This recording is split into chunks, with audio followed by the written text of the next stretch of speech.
ছেলেটার বয়স হবে বছর 10। পরের ঘরে মানুষ, যেমন ভাঙা বেড়ার ধারে আগাছা, মালিক যত্ন নেই। আছে আলো, বাতাস, বৃষ্টি, পোকামাকড়, ধুলোবালি। কখনো ছাগলে দেয় মুড়িয়ে, কখনো মারিয়ে দেয় গরুতে। তো মরতে চায় না, শক্ত হয়ে ওঠে। ডাঁটা হয় মোটা, পাতা হয় চিকন সবুজ। ছেলেটা কুল পাড়তে গিয়ে গাছের থেকে পড়ে, হাড় ভাঙে। পুরো বিস্ফল খেয়ে ওর ভিড়মি লাগে। রথ দেখতে গিয়ে কোথায় যেতে কোথায় যায়, কিছুতেই কিছু হয় না। আধমরা হয়ে বেঁচে ওঠে, হারিয়ে গিয়ে ফিরে আসে, কাদা মেখে, কাপড় ছিঁড়ে। মার খায় দমাদম, গাল খায় অজস্র। ছাড়া পেলেই আবার যায় গো। মরা নদীর বাঁকে দাম জমেছে বিস্তর। বক দাঁড়িয়ে থাকে ধারে, দাঁড়কাক বসেছে বইচি গাছের ডালে। আকাশে উড়ে বেড়ায় শঙ্খচিল। বড় বড় বাঁশ পুঁতে জাল পেতেছে জেলে, বাঁশের ডগায় বসে আছে মাছরাঙা।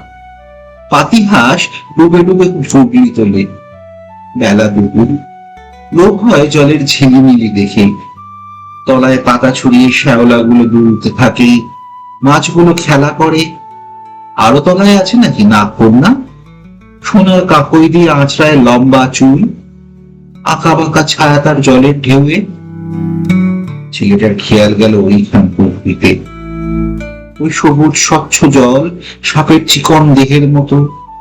কি আছে দেখি না, সবটাতে এই তার লোভ। দিল ডুব, দামে গেল জড়িয়ে। চেঁচিয়ে উঠে খাবি খেয়ে তলিয়ে গেল কোথায়। ডাঙায় রাখাল চড়াচ্ছিল গরু, জেলেদের ডিঙি নিয়ে টানাটানি করে তুললো তাকে। তখন সে নিঃশ্বাস। তারপরে অনেক দিন ধরে মনে পড়েছে চোখে কি করে সর্ষে ফুল দেখে। আধার হয়ে আসি, যে মাকে কচি বেলায় হারিয়েছে, তার ছবি জাগে মনে, জ্ঞান যায় নিয়ে। ভারী মজা। কি করে মরে সেই মস্ত কথাটা। সাথীকে লোক দেখিয়ে বলে, দেখ না ডুবে, কোমরে দড়ি বেঁধে আবার তুলবো টেনে। ভারী ইচ্ছা করে জানতে ওর কেমন লাগে। সাথী রাজি হয় না, ও রেগে বলে, ভীতু ভীতু ভীতু কোথাকার। বক্সিদের ফলের বাগান, সেখানে লুকিয়ে যায় জন্তুর মতো। মার খেয়েছে বিস্তর, জাম খেয়েছে আরো অনেক বেশি। বাড়ির লোকে বলে, লজ্জা করে না বাঁদর? কেন লজ্জা? বক্সিদের খোঁড়া ছেলে তো ঠেঙিয়ে ঠেঙিয়ে ফল পাড়ে, ঝুড়ি ভরে নিয়ে যায়, গাছের ডাল যায় ভেঙে, ফল যায় দোলে। লজ্জা করে না? একদিন পাকরাশিদের মেজে ছেলে একটা কাঁচ করানো চোঙ নিয়ে ওকে বললে, দেখ না ভেতর বাগে। দেখে নানা রং সাজানো, নাড়া দিলেই নতুন হয়ে ওঠে। বললে, দে না ভাই আমাকে, তোকে দেব আমার ঘষা ঝিনুক, কাঁচা আম ছাড়াবি মজা করে, আর দেব আমের খুশির বাসি। দিল না ওকে, কাজেই চুরি করে রাখতে হলো। ওর লোভ নেই, ও কিছু রাখতে চায় না, দেখতে চায় কি আছে ভেতরে। কদম দাদা কানে মোচড় দিয়ে দিতে বললে, চুরি করলে কেন? লক্ষ্মী ছাড়া বললে, ও কেন দিলে না? যেন চুরির আসল দায় পাকরাশিদের ছেলে। ভয় নেই, ঘৃণা নেই ওর দেহ তাতে। কোলা ব্যাং তুলে তুলে খপ করে। বাগানে আছে খোঁটা পোতার এক গর্ত, তার মধ্যে সেটা পোষে। পোকামাকড় দেয় খেতে, গুবড়ে পোকা কাগজের বাক্সে এনে রাখে। খেতে দেয় গোবরের গুটি। কেউ ফেলে দিতে গেলে অনর্থ বাদে। স্কুলে যায় পকেটে নিয়ে কাঠবিড়ালি।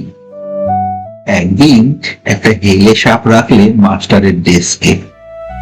ভাবলে দেখি না কি করে মাস্টার মশাই। ডেস্ক খুলে ভদ্রলোক লাফিয়ে উঠে দিলেন দৌড়। দেখার মতো দৌড়টা। একটা কুকুর ছিল ওর পোষা, কুলিন জাতের নয়, একেবারে বঙ্গজ।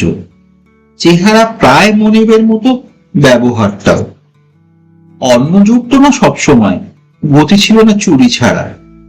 সেই অপকর্মের মুখে তার চতুর্থ পা হয়েছিল খোঁড়া, আর সেই সঙ্গে কোনো কার্যকারণের যোগে শাসনকর্তাদের শশা ক্ষেতের বেড়া গেছিল ভেঙে। মনিবের বিছানা ছাড়া কুকুরটার ঘুম হতো না রাতে।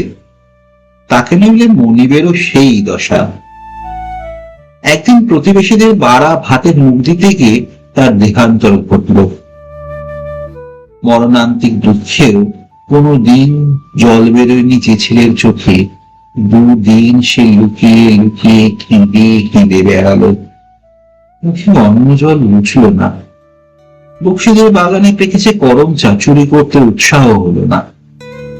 সেই প্রতিবেশীদের ভাগ্নি ছিল 7 বছরে। তার মাথার ওপর চড়িয়ে দিয়ে এলো এক ভাঙা হাড়ি। হাড়ি চাপা তার কান্না শোনালে যেন ঘানি কলের বাঁশি। গেরস্তের ঘরে ঢুকলে সবাই তাকে দূর দূর করে। কেবল তাকে ডেকে এনে দুধ খাওয়ায় সিধু গয়লানি। তার ছেলেটি মরে গেছে আজ 7 বছর হলো। বয়সে ওর সঙ্গে 3 দিনের তফাৎ। ওরই মতো কালো হলো, নাকটা ওই রকমই চ্যাপ্টা। ছেলেটার নতুন নতুন দৌড়াতে এই গয়লানি মাসির পরে। তার বাঁধা গরু দড়ি দেয় কেটে, তার ভাঁড় লাফে লুকিয়ে খয়ের রং লাগিয়ে দেয় তার কাপড়ে। দেখি না কি হয়, তারই বিবিধ রকম পরীক্ষা। তার উপদ্রবে গয়লানির স্নেহ ওঠে ঢেউ খেলিয়ে। তার হয়ে কেউ শাসন করতে এলে সে পক্ষ নেয় ওই ছেলেটার। অম্বিকে মাস্টার আমার কাছে দুঃখ করে গেল। শিশু পাঠে আপনার লেখা কবিতাগুলো পড়তে ওর মন লাগে না কিছুতেই। এমন নিরেট বুদ্ধি। পাতাগুলো দুষ্টুমি করে কেটে রেখে দেয়, বলে ইঁদুরে কেটেছে, এত বড় বাদক। আমি বললাম, শত্রুটি আমারই। থাকতো ওর নিজের জগতের কবি, তাহলে বুবড়ে পোকা এত স্পষ্ট হতো তার ছন্দে, ও ছাড়তে পারত না। কোনোদিন ব্যাঙের খাঁটি কথাটিকে পেরেছি লিখতে? আর সেই নেড়ি কুকুরের ট্র্যাজেডি। ছেলেটা বিশ্বকবি রবীন্দ্রনাথ ঠাকুর।